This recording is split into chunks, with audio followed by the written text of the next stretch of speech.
আসসালামু আলাইকুম প্রিয় বন্ধুরা, আশা করি তোমরা সবাই আল্লাহর রহমতে ভালো আছো। ইউরফ্যান্সি ইউটিউব চ্যানেল থেকে তোমাদের সবাইকে শুভেচ্ছা ও স্বাগতম। বন্ধুরা, আজকের ক্লাসে আমরা এমএস ওয়ার্ডে শর্টকাট কিয়ের সাহায্যে কিভাবে বিভিন্ন প্রাণীর এবং কিছু জিনিসের সিম্বল অঙ্কন করা যায় সেটা শিখব। তো চলো শুরু করি।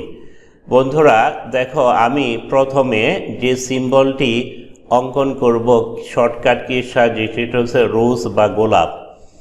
এর জন্য আমি কিবোর্ড থেকে চাপবো 1F339 1F339 এটা লিখব। লেখার পর কিবোর্ড থেকে অল্টার চেপে এক্স দিব। দেখো আমার গোলাপ হয়ে গেল।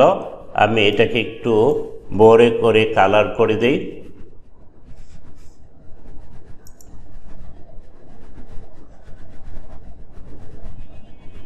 দেখো গোলাপ হয়ে গেল। এবার আমরা ফিশ কিভাবে অঙ্কন করব দেখো, 1F4 1F লিখব। তারপর কিবোর্ড থেকে অল্টার চেপে এক্স দিব। দেখো আমার মাছ অঙ্কন হয়ে গেল। এটাকে আমি একটু বড় করে কালার করে দেই। তারপরে দেখো কাউয়ের মাথা কিভাবে অঙ্কন করব কিবোর্ডের শর্টকাট কির সাহায্যে লিখব 1F42E লিখে এখানে কার্সর থাকা অবস্থায় অল্টার এক্স চাপব। দেখো আমার কাউয়ের মাথা অঙ্কন হয়ে গেছে। আমি এটাকে বড় করে কালার করে দেই।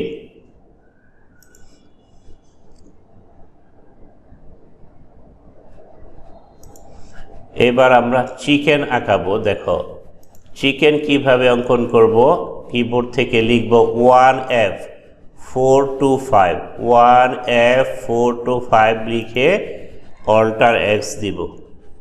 দেখো আমার চিকেন অঙ্কন হয়ে গেল। আমি এটাকে বড় করে কালার করে দেই।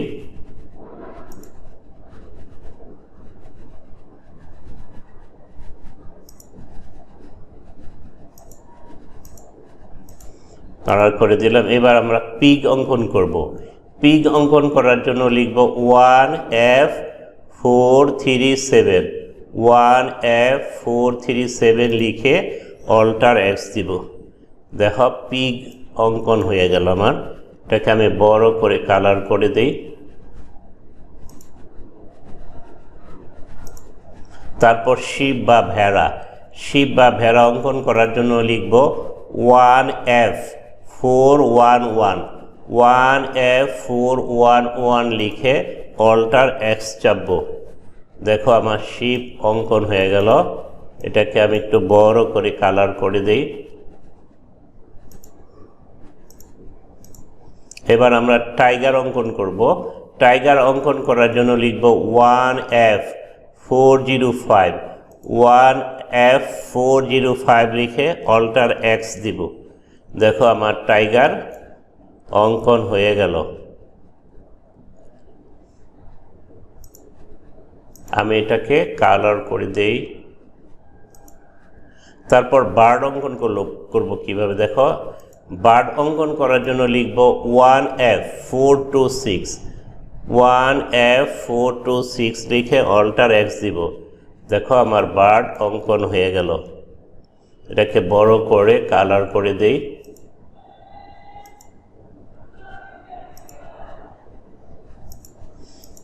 এবার আমরা রাইডিং হর্স।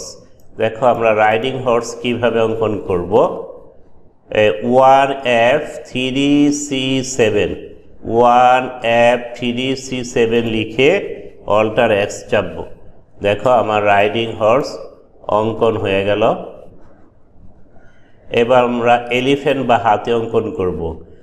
এলিফ্যান্ট বা হাতি অঙ্কন করার জন্য 1F418 লিখে অল্টার এক্স চাপব। দেখো আমার এলিফ্যান্ট বা হাতি অঙ্কন হয়ে গেল। এটাকে একটা কালার করে দিই।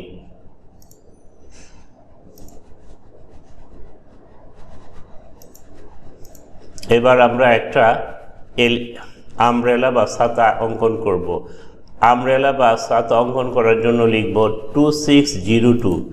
2602 লিখে অল্টার এক্স চাপবো। দেখো আমার ছাতা অঙ্কন হয়ে গেল। এটাকে বড় করে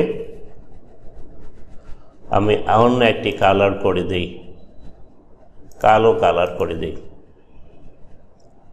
তো বন্ধুরা, এই পর্যন্ত আজকে। আশা করি আজকের এই ছোট্ট লেসনটি তোমাদের ভালো লেগেছে। এই শর্টকাট কির সাহায্যে আরও যদি মজার মজার জিনিস অঙ্কন করতে চাও তাহলে কমেন্টে লিখো, আমি আরও ভিডিও তোমাদের জন্য বানাবো।